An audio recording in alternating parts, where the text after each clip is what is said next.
Opo, Ma. Paano yung trabaho niya? Diyan ho muna siya hanggang sa makapanganak siya.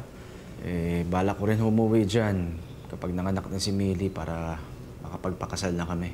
Sigurado ka na ba talaga dyan, ha, anak Anton? Oo, Ma. Mahal ko po si Millie. Nasa edad ka na naman. Tsaka, wala naman kaming magagawa kung yun talaga ang gusto mo. Salamat, Ma, ha? At pasensya na po na mas mababa naman papadala ko sa inyo sa mga susunod na buwan. Alam niyo na, kailangan ko suportahan si Millie at magiging anak namin. Wala naman sa aking problema yun. Kaya lang, ang sinasabi ko sa'yo, yung ate mo. Sige, Ma. Bye-bye ho.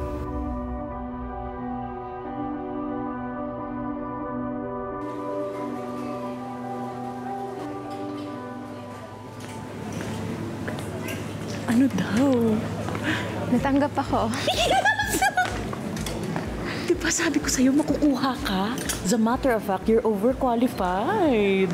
Alam mo, kapag nakapag-ipon ako ng pera, mag-iipon talaga ako. Tapos, ilalagay ko yun sa joint account namin ni Anton, pero hindi ko gagastusin. Tapos yung isang account naman, aayusin ni Anton para doon niya ipapadala yung pera. Siyempre, ayoko naman iasa lahat kay Anton. Nakakahiya sa pamilya niya, hindi pa naman kami kasal. Look at you. You strong, independent woman, you. Ang sabi nga nila, behind every successful woman, it's herself. At ikaw yun. I'm so proud of you, friend. You. Parang si Millie yun, ah. Ang daming magaganda dito.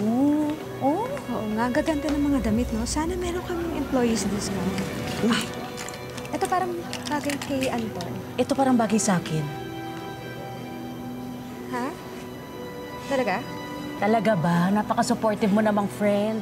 Pumili ka na dyan. Tapos bayaran mo na lang ako pag dumating na yung pera galing kay Anton. Siya yan. Oh, sige. Tingnan natin. Millie? Kuya Bano? Ate Leila? Sabi ko na nga ba ikaw yung nakita ko eh. Ano itong narinig ko? Naghihintay ka na ng padala ni Anton. Kaya pala kulang na yung sustento namin. Kasi nandito na yung babaeng Linta. Anong ginagawa mo dito? Ate, nandito lang ako hanggang manganak ako. Ah, so, ginagawa mo pang excuse yung baby mo? Para hut-hutan yung kapatid ko? Tsaka, ikaw ba yung nagsabi kay Anton na dapat matuto na akong tumayo sa sarili kong mga paa? Kasi gusto mo yung kinikita niya sa'yo lang mapunta. Ate, wala ka sinasabing ganyan.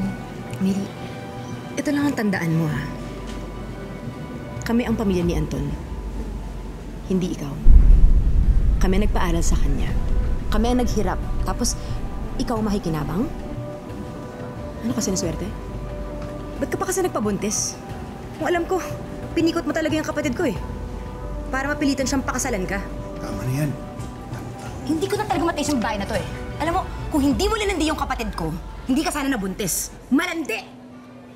Hoy, Leila. Pabigat ka talaga. Millie. Tama na yan. Pinagtitingin na kayo ng mga tao. Millie!